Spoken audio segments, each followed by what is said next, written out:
नमस्कार दोस्तों, आज जो किस्सा मैं आपके सामने लेकर के आया हूं, आज जो कहानी मैं आपको सुनाने वाला हूं, वो एक ऐसे राजनेता की कहानी है जिन्होंने प्रधानमंत्री बनने के ख्वाब देखे थे। और सिर्फ ख्वाब ही नहीं देखे थे, बल्कि प्रधानमंत्री की कुर्सी उन्हें बस मिलने ही वाली थी। लेकिन कुर्सी मिलती इससे पहले ही हो गया एक सेक्स स्कैंडल। जी हाँ, और ये सेक्स स्कैंडल इतना भयंकर था जिसने पूरे देश की राजनीति को हिलाकर रख दिया। और इस सेक्स स्कैंडल के होते ही वो जो राजनेता थे जिनकी कहानी मैं आज लेकर आया हूं, उनके सारे सपने भी मिट्टी में मिल गए। पीएम की कुर्सी मिलनी तो छोड़िए, राजनीतिक करियर ही दांव पर लग गया। उनके करियर पर ही ग्रहण लग गया।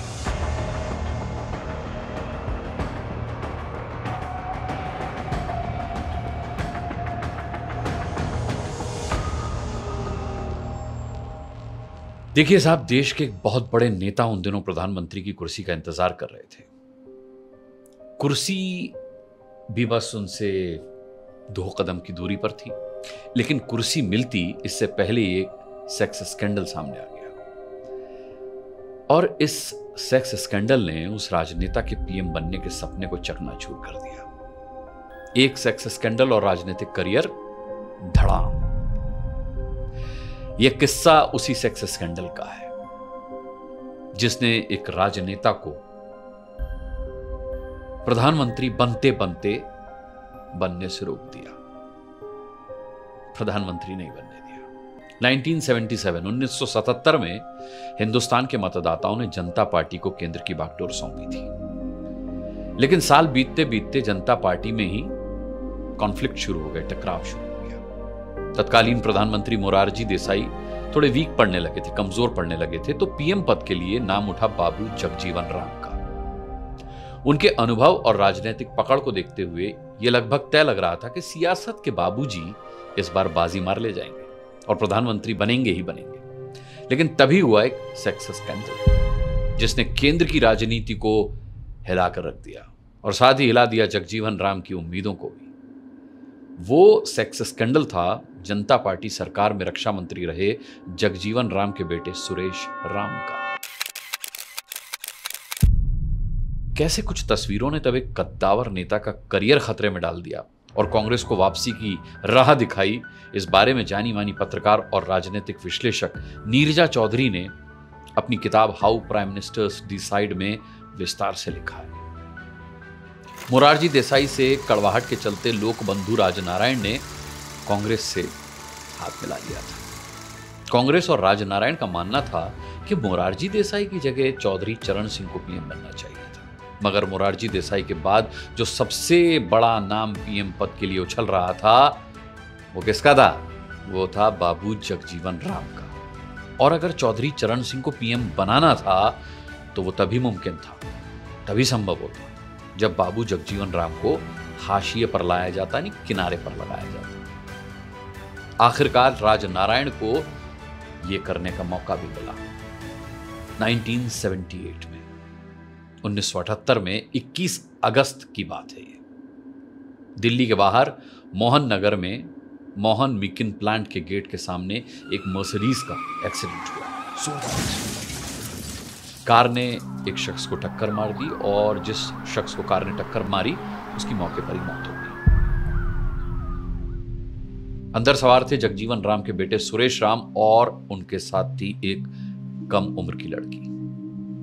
नीरजा चौधरी अपनी किताब में लिखती हैं कि तब ओमपाल सिंह और केसी त्यागी कई दिनों से सुरेश राम का पीछा कर रहे थे, क्योंकि वो कई गतिविधियों में लिप्त थे। सुरेश राम, उनको पता था कि सुरेश राम की दिल्ली कॉलेज की एक छात्रा गर्लफ्रेंड हुआ करती थी और वो पोलराइड कैमरे से उसकी न्यूड तस्वीरें खींचा करते थे। इन दोनों की पूरी कोशिश ये थी कि सुरेश राम और उस लड़की की यानी उनकी गर्लफ्रेंड की तस्वीरें उनके हाथ लग जाएं। तब बताया गया कि सुरेश राम और उनकी गर्लफ्रेंड की तस्वीरें सुरेश राम के कार से मिली, वही कार जिसे सुरेश राम ड्राइव कर रहे थे और जिसका एक्सीडेंट हुआ था मोहन मिकिन्स के सामने। तस्वीरें मिलते ही दोनों ने उन्हें अपने नेता राजनारायण के पास पहुंचा दिया। उसी रात जगजीवन राम राजनारायण से मिलने कपिल मोहन के घर आए। दोनों के बीच तकरीबन 20 मिनट तक बात हुई। बातचीत का कोई पॉजिटिव रिजल्ट नहीं आया, सार्थक परिणाम नहीं निकला और जगजीवन राम रात को 11:45 पर अपने घर वापस चले गए। उनके जाने के बाद राजनारायण ने कपिल मोहन से कहा कि अब ये काबू में आए हैं। अगले दिन राजनारायण ने प्रेस कॉन्फ्रेंस की, पीसी की और पूरी घटना का ब्यौरा दिया। राजनारायण के पास सुरेश राम और उनकी गर्लफ्रेंड की करीब 40-50 तस्वीरें थी। उन्होंने करीब 15 तस्वीरें जो थी वो कपिल मोहन को दे दी और बाकी अपने पास रख ली। नीरजा चौधरी आगे बताती हैं अपनी किताब में कि जैसे ही राजनारायण अपने घर पर गए, कपिल मोहन ने अपने भतीजे अनिल बाली से कहा कि इसी वक्त इन तस्वीरों को संजय गांधी के पास ले जाओ। तस्वीरें संजय के जरिए इंदिरा गांधी तक पहुंच चुकी थी दोस्तों। अगले दिन यानी कि 22 अगस्त को सुबह 9 बजे जनता पार्टी के सांसद कृष्णकांत के टेलीग्राफ लेन वाले घर का फोन रिंग हुआ, घनघनाया, घंटी बजी उसकी। दूसरे छोर पर जगजीवन राम थे।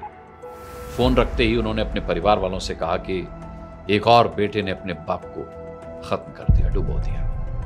बाद में इन तस्वीरों को संजय गांधी की पत्नी मेनका गांधी ने अपनी मैगजीन सूर्या में छाप दिया। सूर्या का वो अंक आपको बताऊं उस वक्त ब्लैक में बिका था दोस्तों।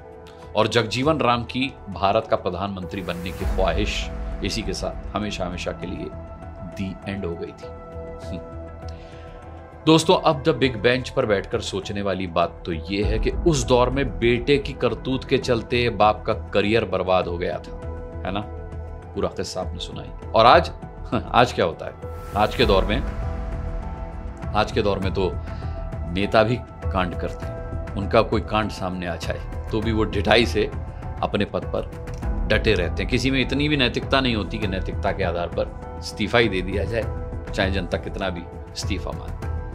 बहरहाल, आज के किस्सा जंक्शन में इतना ही। अगला किस्सा लेकर के बहुत जल्द हाजिर होऊंगा। तब तक के लिए अपना बहुत बहुत ख्याल रखिएगा। मुझे अभी के लिए इजाजत दीजिए। नमस्कार।